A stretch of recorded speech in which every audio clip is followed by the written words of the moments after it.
നല്ല എരിവും പുളിയും രുചിയുള്ള അടിപൊളി വറുത്തരച്ച ചൂരമീൻ കറി കിട്ടിയ ആഹാ, ഉച്ചക്കത്തേക്ക് വേറെ എന്ത് വേണമല്ലോ. ഒരു പറ ചോറുണ്ണ ഈ ഒരു മീൻ കറി ഉണ്ടെങ്കിൽ നല്ല അടിപൊളി മണ്ണമുണ്ട് ഇതിന്.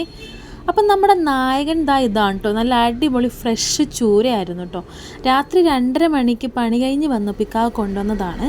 അപ്പോൾ നേരെ ഫ്രിഡ്ജിലേക്ക് കയറ്റി കേട്ടോ. വേറെ ഒന്നും ചെയ്യാൻ നിന്നില്ല. രാവിലെ പുറത്തേക്ക് ഇറക്കിയപ്പോൾ ഇച്ചിരി ബലത്തിലായിരുന്നു.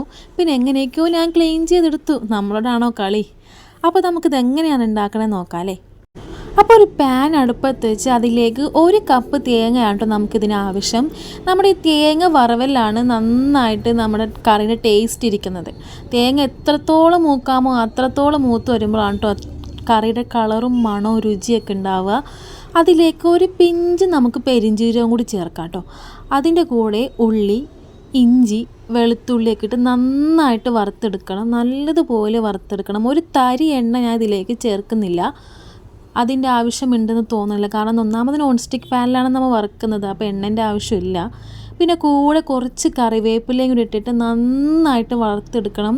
നല്ലതുപോലെ ഇതിൻ്റെ കളറൊന്ന് മാറിക്കിട്ടണം കേട്ടോ. അപ്പം അതിൻ്റെ കളറ് മാറണ വരെ നന്നായിട്ട് വറുത്തെടുക്കുക. ഇതിപ്പോൾ ഇത് കളറ് മാറി തുടങ്ങിയിട്ടുണ്ട്. കുറച്ചും കൂടി ഒന്ന് കളറ് ഗോൾഡൻ കളർ ആവണം. അധികമായിട്ട് തീ കുറച്ച് വെക്കണം. കാരണം കരിഞ്ഞു പോകാൻ ചാൻസ് കൂടുതലാണ് കേട്ടോ.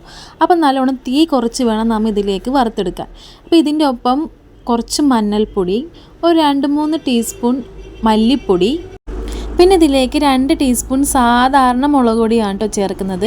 എൻ്റെ കയ്യിൽ കാശ്മീരി മുളക് പൊടി തീർന്നു പോയതുകൊണ്ടാണ്. അല്ലെങ്കിൽ 1 ടീസ്പൂൺ സാധാരണ മുളക് പൊടിയും 1 ടീസ്പൂൺ കാശ്മീരി മുളക് പൊടിയും ചേർക്കുന്നതായിരിക്കും കേട്ടോ നല്ലത്. അങ്ങനെ പൊടികളെല്ലാം ചേർത്ത് നന്നായിട്ട് മൂത്തെടുക്കണം. പൊടികളുടെ പച്ചമണം മാറണ വരെ നന്നായിട്ട് മൂപ്പിച്ചെടുക്കാം കേട്ടോ. ഇത് നന്നായിട്ട് മൂത്ത് വന്നതിന് ശേഷം നമുക്കിതൊന്ന് തണുക്കാൻ മാറ്റി വെക്കാം.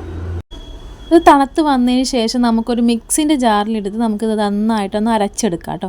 ആദ്യം വെള്ളമൊന്നും ചേർക്കാതെ കുറച്ച് പൊടിച്ചെടുത്തതിന് ശേഷം കുറച്ച് വെള്ളം ചേർത്ത് നന്നായിട്ട് അരച്ചെടുക്കാം കേട്ടോ. ഇനി നമുക്ക് ചട്ടി അടുപ്പത്ത് വെച്ച് അതിലേക്ക് ഒരു തക്കാളി, ഒരു പച്ചമുളക് കീറിയിട്ടത്, പിന്നെ 2-3 കഷ്ണം കുടംപുളി ഇതെല്ലാം ചേർത്തതിന് ശേഷം അതിലേക്ക് നമുക്ക് അരപ്പും കൂടി ഒഴിക്കാം കേട്ടോ. മിക്സ് കഴുകിയ വെള്ളവും കൂടി ഒഴിക്കാം. കാരണം അരപ്പ് നല്ലോണം മിക്സിയിലുണ്ടാവും. അപ്പോൾ അതിൻ്റെ കുറച്ചും കൂടി വെള്ളവും കൂടി ചേർത്ത് നമുക്ക് വെക്കാം. പിന്നെ ആവശ്യത്തിനുള്ള ഉപ്പും കൂടി ചേർത്ത് നന്നായിട്ട് തിളക്കണം. അരപ്പൊക്കെ നല്ലപോലെ വറുത്തതാണെങ്കിലും പുളിയൊക്കെ നന്നായിട്ട് തിളച്ചാലേ പുളിയൊക്കെ ഇറങ്ങുള്ളൂ. അപ്പോൾ നല്ലതുപോലെ വെട്ടി തിളച്ചതിന് ശേഷം പിന്നെ വൃത്തിയാക്കി വെച്ച് നമ്മുടെ മീൻ കഷ്ണങ്ങൾ ഇതിലേക്ക് ചേർക്കാം കേട്ടോ.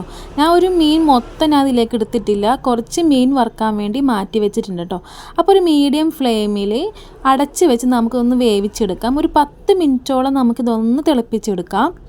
10 മിനിറ്റിന് ശേഷം ഇതൊന്ന് തുറന്ന് നോക്കുമ്പോഴത്തേക്കും നമ്മുടെ മീൻ കറീൻ്റെ എണ്ണയൊക്കെ തെളിഞ്ഞ് അടിപൊളിയായി കിട്ടിയിട്ടുണ്ടാവും.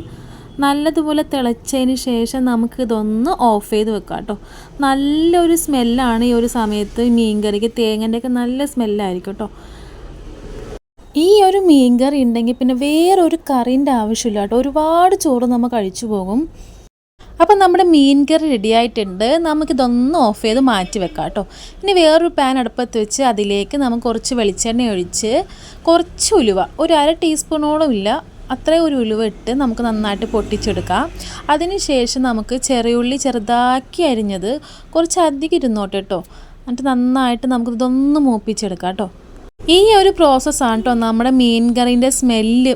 നല്ല സ്മെല്ലായിരിക്കും നമ്മുടെ മീൻ കറിക്ക്. കൂടെ കുറച്ച് വേപ്പിലയും കൂടി ഇട്ട് നന്നായിട്ട് മൂപ്പിച്ചെടുക്കാം കേട്ടോ.